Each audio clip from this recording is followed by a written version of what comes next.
Hello les amis, dans cette vidéo je vais vous montrer un des design patterns les plus puissants que j'utilise en tant que développeur professionnel et on va se retrouver tout de suite sur l'ordi.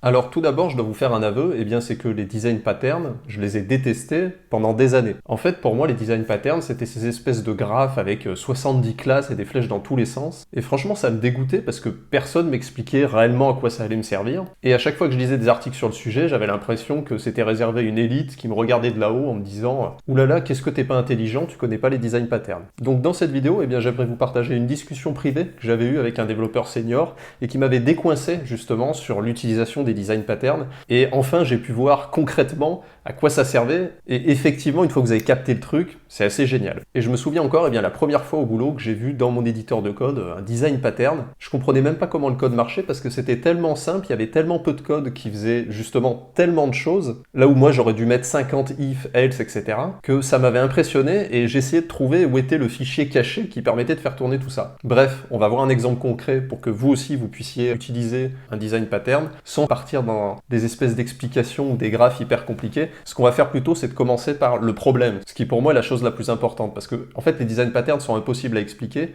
tant que vous n'avez pas eu le problème que eux résolvent. Donc c'est pour ça que moi je vous déconseille de vous lancer dans l'apprentissage de design pattern comme ça en soi en lisant des articles, mais vraiment de coder, et à un moment donné vous allez buter sur quelque chose, et vous allez vous dire mais c'est pas possible, quelqu'un a déjà résolu ce problème. C'est sûrement qu'il y a un design pattern derrière. Juste avant, pour ceux qui ne me connaissent pas, eh bien, je m'appelle Simon, j'ai été un des plus jeunes formateurs JavaScript de France, il me semble, puisqu'à seulement 26 ans, eh bien, je formais des gens à Atos sur les technologies Angular et JavaScript. Donc pendant longtemps, j'ai été développeur junior lambda, et ce qui, moi, m'a servi, eh bien, c'est de me spécialiser sur une techno, et donc ici, on parle d'Angular. J'ai aussi créé le site angularsenior.fr à côté du boulot, où je partage eh bien, le contenu des formations en présentiel que je crée moi-même pour aider les personnes en reconversion professionnelle eh bien, à voir ce qu'il y a derrière le code pro, au-delà des tutos, pour pouvoir se sentir beaucoup plus légitime et en vous mettant sous les yeux du code pro. Bon, on est parti. Donc ce qu'on va faire, c'est partir d'un exemple de code tout bête que vous avez déjà sûrement croisé. Il va s'agir de cette problématique des snack bars. Donc c'est une problématique hyper simple, que sûrement déjà des centaines et des milliers de gens ont déjà eu, et pourtant vous allez voir que c'est un problème qui n'est pas forcément si simple à résoudre et qui surtout n'est pas forcément résolu de la bonne manière dans les projets que vous allez croiser. Donc là, à l'écran, je vous ai mis un exemple de 3 snack bars qui peuvent être affichés. Ça a l'air assez simple, pourtant, juste en voyant ce code, moi j'ai déjà plusieurs questions. Et déjà, ça va être que la snack bar a l'air d'avoir plusieurs options oui, non, cumulées. C'est-à-dire, par exemple, est-ce que la snack bar a un titre ou non? Est-ce qu'il y a une icône ou non? Est-ce que la snack bar, elle peut être fermée en cliquant sur la croix, ou alors elle se ferme toute seule au bout de X secondes? Aussi, je me pose la question, il y a combien de types de snack bar en tout? Est-ce qu'il y a des snack bars d'information, des snack bars d'avertissement, des snack bars de danger, des snack bars de confirmation? Autre question bête, mais cruciale, si vous avez dans votre projet 2 snack bars qui sont déclenchés en même temps, est-ce qu'on les affiche les unes par-dessus les autres? Ou alors est-ce qu'on affiche toujours la plus récente et on écrase toutes les snack bars qui existent déjà? Et là, tout ce qu'on vient de faire, eh bien, c'est uniquement des questions fonctionnelles. C'est-à-dire qu'on n'a même pas posé le problème techniquement, mais déjà, fonctionnellement, on voit qu'il y a déjà pas mal de cas à gérer. Donc maintenant, ce que je vous propose, c'est nous passer côté code, comment on pourra encapsuler ça? La solution la plus, je dirais, immédiate, ça serait de créer une sorte d'objet ou une classe, appelez ça comme vous voulez, un endroit où on va rassembler tous ces éléments de configuration possibles. Donc on obtiendrait quelque chose comme ça, un constructeur avec plusieurs propriétés qui permettent de décrire chacun des problèmes.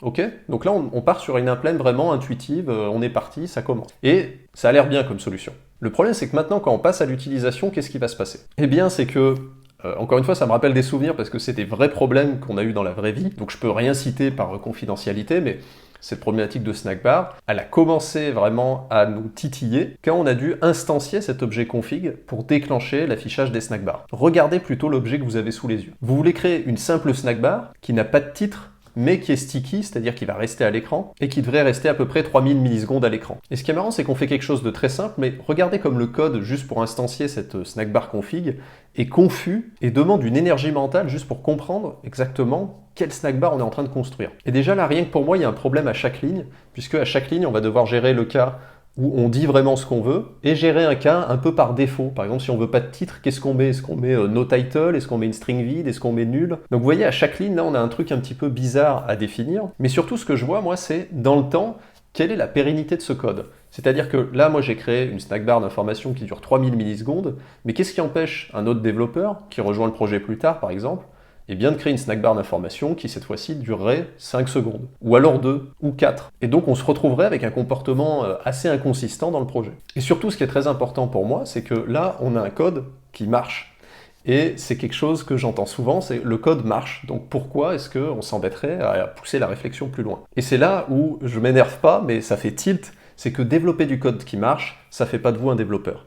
C'est-à-dire que vous prenez n'importe qui fait, même, je sais pas, vos parents qui font un tuto comment créer un site web en HTML, et dans 2 heures, ils ont un site qui marche. Pareil, si vous inscrivez un cours d'informatique de débutant, à la fin de la semaine, vous aurez un code qui marche. Mais c'est là où moi ça me fait un peu mal au cœur, parce que le développement, la production de code qui peut scaler, c'est un vrai métier. Et donc faire du code qui marche, c'est pour moi un peu une vision amateur de ce qu'on peut faire. Il y a mieux à faire dans le code que des paquets de if, else. Et donc pour être concret, moi quand j'ai un code qui marche, j'estime que j'ai fait environ 25% du chemin.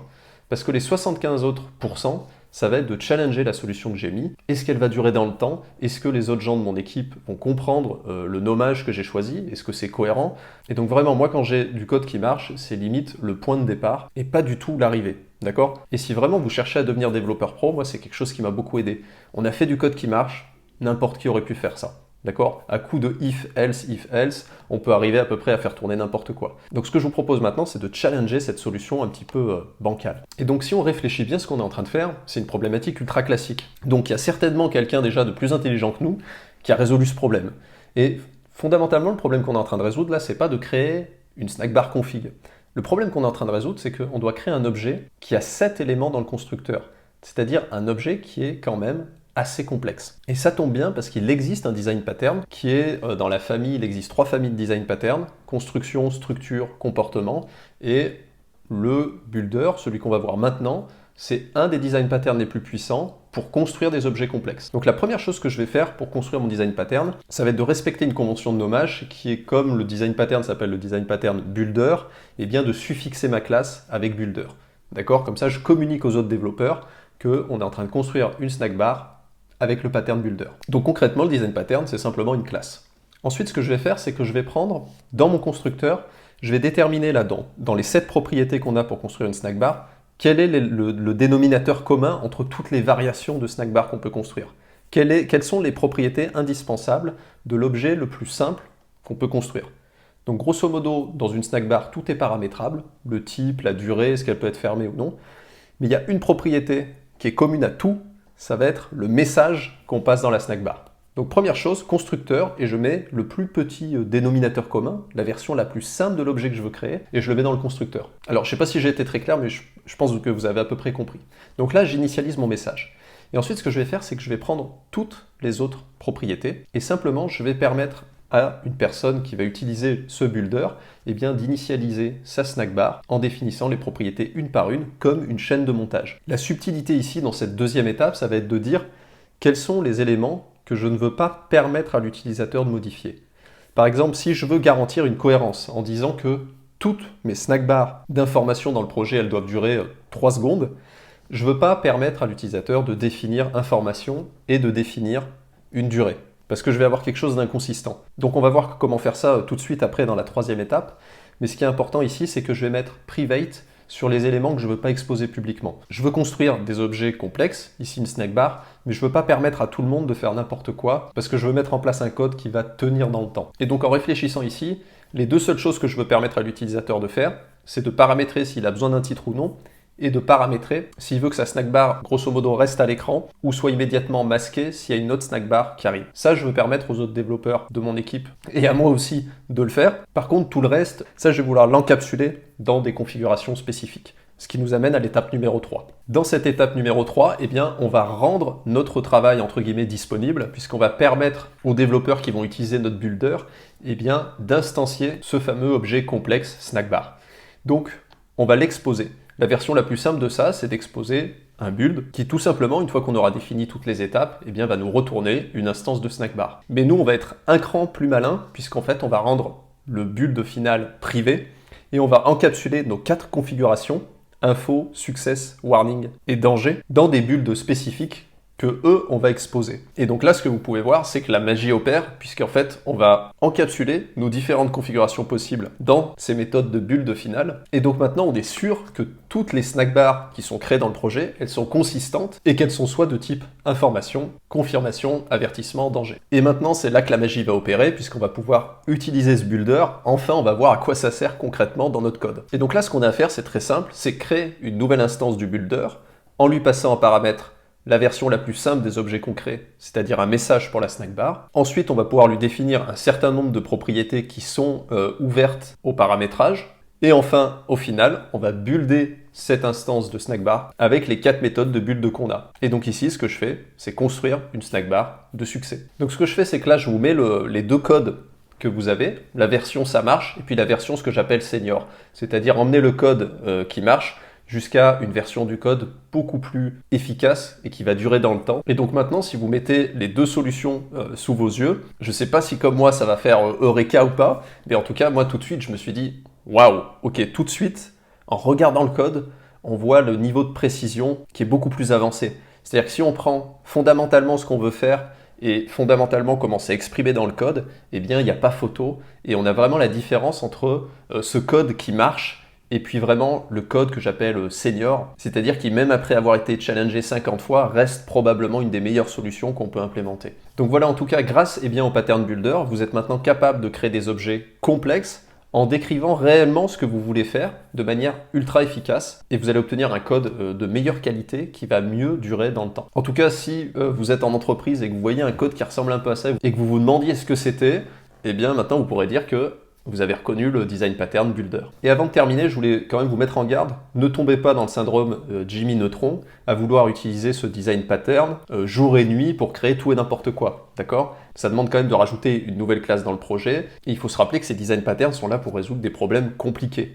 Donc vraiment, n'allez pas vous inventer des problèmes dont vous n'avez pas besoin, et encore une fois, moi je me mets à utiliser ce Design Pattern vraiment quand la base de code n'est plus tenable. Voilà, donc j'espère vous avoir réconcilié avec les Design Patterns en vous montrant concrètement côté code à quoi ça ressemble, et surtout quel problème ça résout quand vous avez le problème. Et vraiment, si comme moi vous étiez fâché avec les Design Patterns, avec ces espèces de diagrammes de 70 classes, des flèches partout, moi ce que je me dis à chaque fois, c'est que l'idée fondamentale qu'il y a derrière, c'est que quand j'ai vraiment un problème qui m'a l'air assez compliqué, il y a probablement quelqu'un qui l'a déjà mieux résolu que moi il y a des années et des années. Donc moi, c'est l'idée que je retiens, d'accord ? Le design pattern, les classes, les diagrammes, franchement, ça m'intéresse pas du tout. Par contre, me dire, il y a déjà un gars qui a vraiment résolu ce problème de manière plus ou moins définitive et réutiliser ça, ça m'aide beaucoup. Voilà, donc j'espère que cette vidéo vous a été utile et que vous avez apprécié apprendre ce nouveau design pattern. N'hésitez pas non plus à me dire dans les explications si c'était clair ou pas trop. Et puis, s'il y a d'autres design patterns que vous voudriez qu'on aborde sur la chaîne, moi, ce serait un plaisir de parler de tout ça. Et puis, si la vidéo vous a plu et vous a apporté de la valeur, eh bien, il y a 3 manières dont je peux vous aider à devenir développeur pro gratuitement. Premièrement, vous pouvez vous abonner à cette chaîne.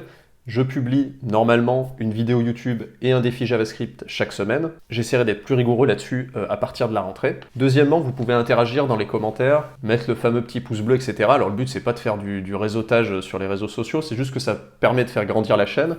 Donc moi, ça me donne de la crédibilité. Et donc moi, ça va pouvoir me donner de la crédibilité peut-être pour interviewer des gens qui sont un peu des pointures dans notre industrie. Et si je leur dis que j'ai 20 000 ou 30 000 abonnés, peut-être qu'ils sont intéressés pour venir parler sur cette chaîne. Et également, vous retrouvez en description eh bien, les 3 stratégies que j'ai appliquées pour passer de développeur web junior lambda qui ne trouvait pas une mission, qui ne trouvait pas un projet intéressant, à aujourd'hui tech lead sur une techno que j'ai choisie. Je vous présente les 3 stratégies simples que j'ai appliquées et vous retrouverez tout ça en description de la vidéo. En tout cas, je vous souhaite vraiment bon développement. Ciao!